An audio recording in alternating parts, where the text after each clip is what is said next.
O Rei da Vela é a obra de ficção mais importante do escritor paulista Oswald de Andrade e uma das mais importantes da literatura brasileira, principalmente do modernismo, né? Da época do modernismo. Por isso mesmo, você tem que conhecer, e o nosso vídeo de hoje é sobre O Rei da Vela, que é um texto muito interessante. Este ano, a obra toda do Oswald de Andrade, ela entrou em domínio público. Então, você pode ler qualquer texto desse autor, né? Qualquer texto dele, baixando da internet gratuitamente. Não tem mais desculpa para você não conhecer a obra do Oswald. Se você entrar na plataforma da USP, você encontra o texto completo em PDF, faz parte de um livro que tem outras peças também.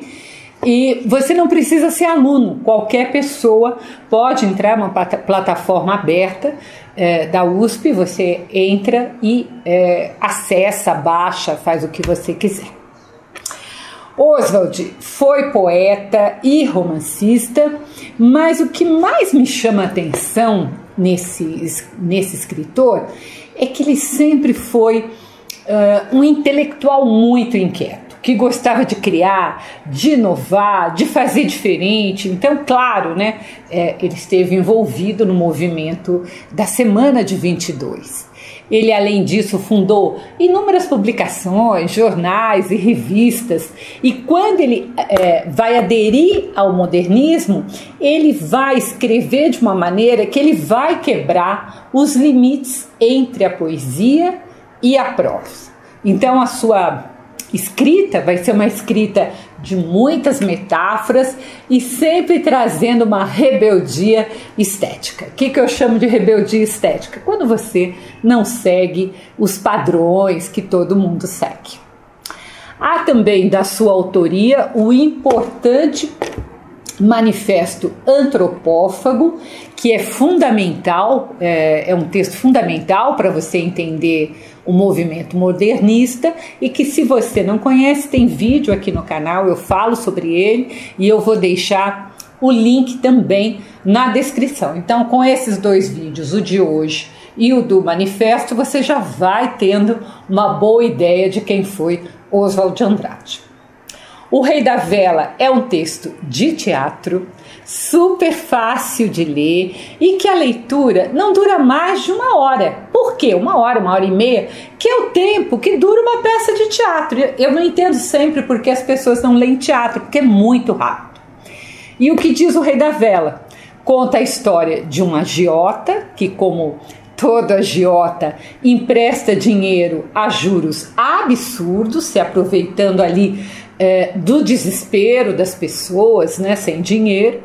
E esse agiota, que se chama Abelardo, vai ter um empregado que também se chama Abelardo. Então, o chefe vai ser nomeado como Abelardo I e o empregado como Abelardo II.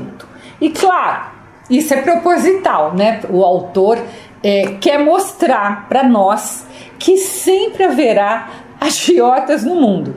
Como se quando um agiota morresse ou desaparecesse, sempre haverá outro agiota que assumirá o seu lugar. Então, essa é a razão de ter dois Abelardos numa única peça de teatro. O escritório do agiota, ele é como uma jaula. E se você já foi em alguma casa de câmbio, comprar dólar, euro, alguma coisa parecida, você deve ter reparado, muitas casas de câmbio elas têm uma grade. Às vezes a grade é na janela, que fala com o público, às vezes é uma porta, que é uma grade de ferro, né? Isso é muito comum em casas de câmbio. Por quê? Porque eles trabalham com dinheiro em espécie, então eles precisam realmente de uma medida de proteção, né? E a peça do Rei da Vela, o escritório do agiota, tem essa mesma grade, onde as pessoas ficam do lado de fora da grade, gritando, implorando por um empréstimo. E o Abelardo II, que é o empregado, ele ainda se veste como um domador de feras, batendo na grade com um chicote. É uma maneira sarcástica, claro, de mostrar aquelas pessoas empobrecidas, desesperadas, como animais, né? Então é uma maneira que o Oswald encontrou que se resolve ali apenas com a jaula e com o Abelardo II vestido de domador. O Abelardo I, que não tinha qualquer pena, qualquer dó dos seus clientes, além dos juros abusivos, ele ainda processava aqueles que não podiam pagar os juros mensais. E isso fazia com que aquelas pessoas perdessem um pouco que elas ainda tinham. Então, ele tirava móveis, ele tirava... às vezes a pessoa tinha uma pequena venda, ele acabava com o negócio da pessoa, ele tirava a casa onde a pessoa morava, enfim, ele não tinha nenhum escrúpulo. E esse agiota, ele também era um oportunista. Ele tinha comprado uma fábrica de velas, se aproveitando de uma população muito empobrecida que estava no Brasil naquela época, década de 30, que usava velas, pois não conseguia sequer usar eletricidade. E por isso, então, ele passou a ser conhecido como o Rei da Vela. Tá? Então ele fazia isso, ele era muito oportunista, pegava as fazendas de café que quebraram com o crack da Bolsa de Nova York em 1929 e assim por diante. Ainda no escritório do agiota, além de receber seus devedores, o agiota também recebeu um escritor que queria escrever a biografia do Abelardo I. E Oswald de Andrade, o escritor, o dramaturgo, ele se aproveita dessa cena para mostrar o que já naquele tempo, 1933, quando a peça foi escrita, já era sabido por todos. O que era isso? Que é praticamente impossível viver de literatura no Brasil. Pouquíssimas pessoas conseguem viver de literatura no Brasil. Há um trecho da peça, quando pergunta para ele se ele escreve ficção ou só biografia, o escritor diz que não escreve ficção porque não dá dinheiro. E aí o Abelardo I, ele responde, e esse texto é interessante, abre aspas: "É preciso ser assim, meu amigo. Imagine se vocês que escrevem fossem independentes. Seria o dilúvio. A subversão total. O dinheiro só é útil nas mãos dos que não têm talento. Vocês, escritores, artistas, precisam ser mantidos pela sociedade na mais dura e permanente miséria, para servirem como bons lacaios, obedientes e prestimosos. É a vossa função social." Fecha aspas. Um horror, né, gente?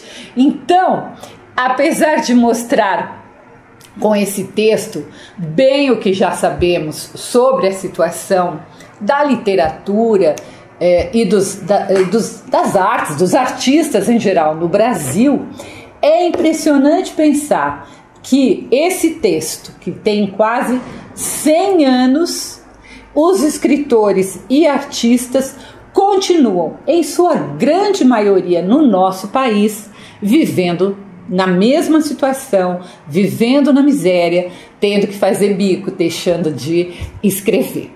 E é justamente esses artistas que têm uma sensibilidade mais aguçada que deveriam ter independência financeira para poder escrever livremente e ajudar as pessoas a entender o contexto em que elas vivem. Mas elas são mantidas na miséria porque essa, gente, também é uma maneira de silenciar, né? Silenciar as vozes. Então pense sempre sobre isso, porque que as artes no geral são sempre tão desprezadas pelos governantes. Aqui eu abro um parêntese para contar uma curiosidade.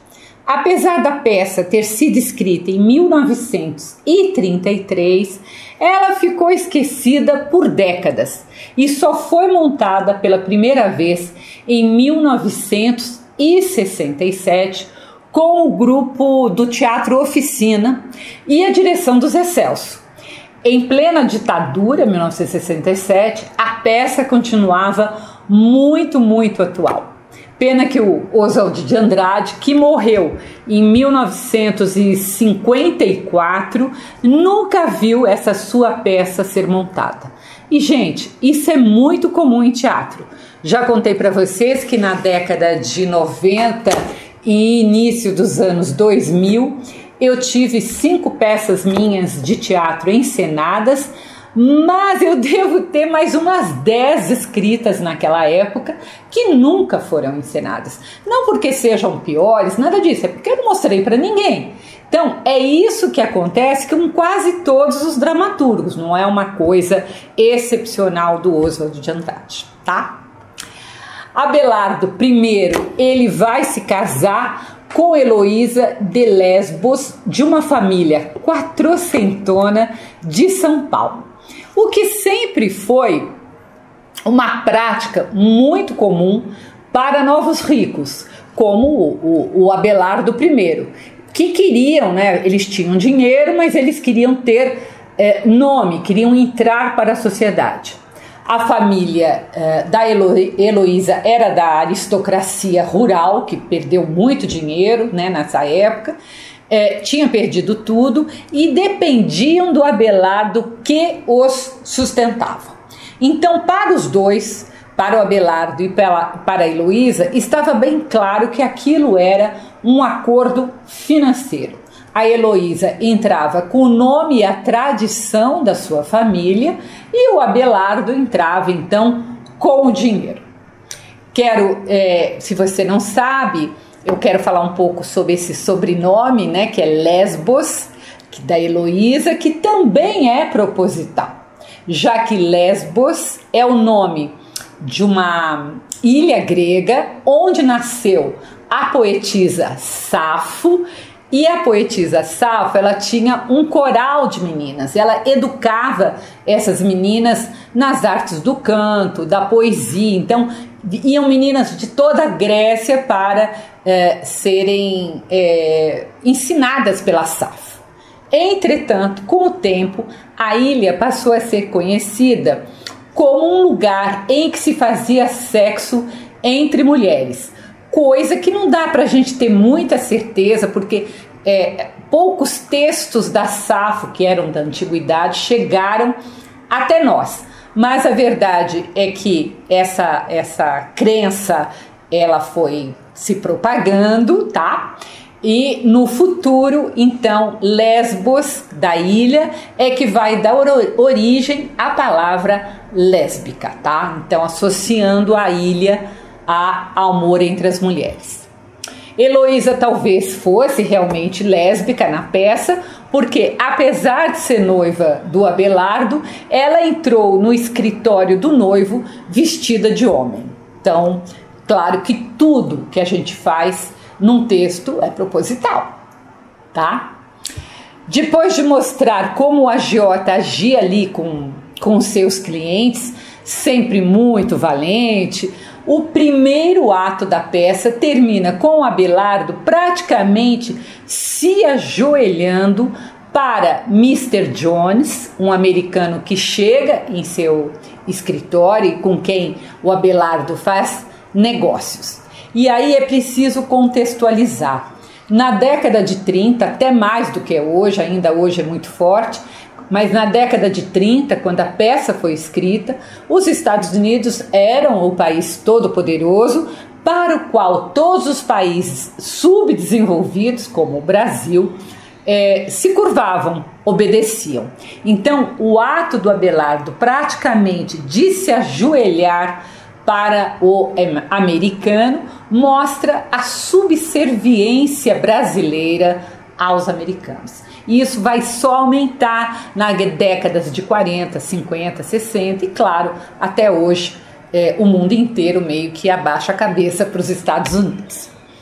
O segundo ato da peça se desloca para uma ilha no Rio de Janeiro que o Abelardo havia comprado recentemente para o seu casamento.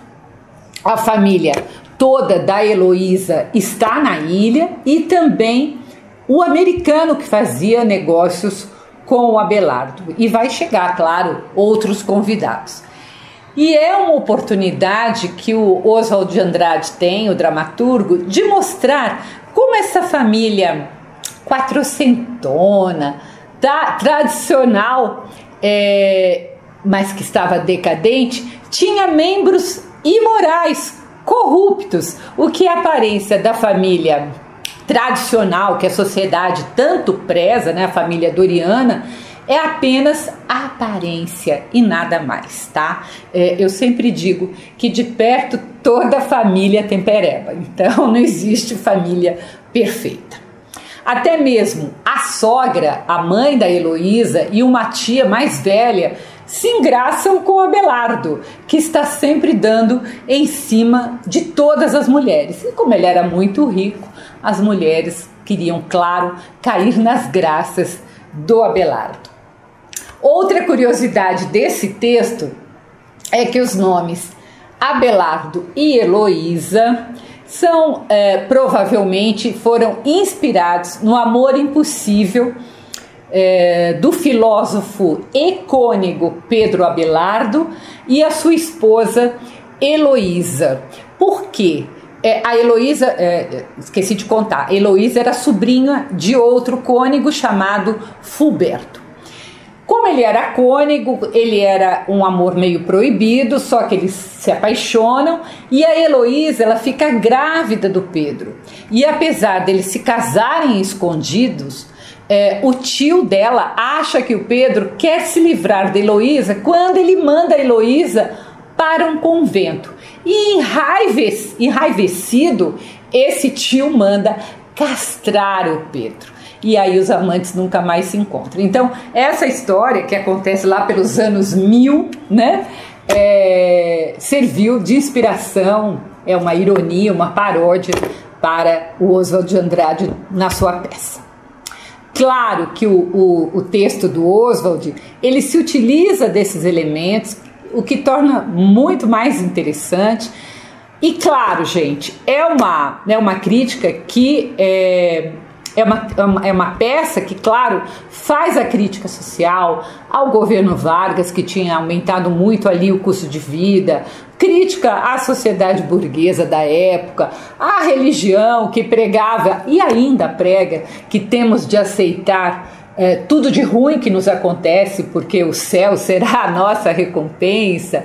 Uma crítica ao socialismo que em terras tupiniquins se associa ao capital rapidamente, né? Não tem nenhum escrúpulo, ao domínio americano e muito mais. Mas eu não quero que você pense que O Rei da Vela é uma peça, um drama. Não é, muito pelo contrário. A peça é escrita em um tom bem humorado, praticamente uma comédia, apesar da ironia e do sarcasmo que o dramaturgo emprega no texto. Se tiver uma montagem, vale muito a pena você assistir também. Claro que eu não vou contar a história toda, porque eu quero que você leia. É, como eu disse antes, muito rápido e muito fácil, tanto de obter o texto na internet, quanto de você ler. Você lê de uma vez em uma sentada, né? Já que não tem a figura do narrador, é basicamente apenas diálogos. Se você quiser conhecer minhas crônicas, eu as publico todas as terças-feiras no meu site www.miriambevilacqua.com.br. Não deixe de se inscrever, de dar o like, de ripar. Gente, isso é muito importante para o trabalho que a gente faz aqui no YouTube. Muito obrigada!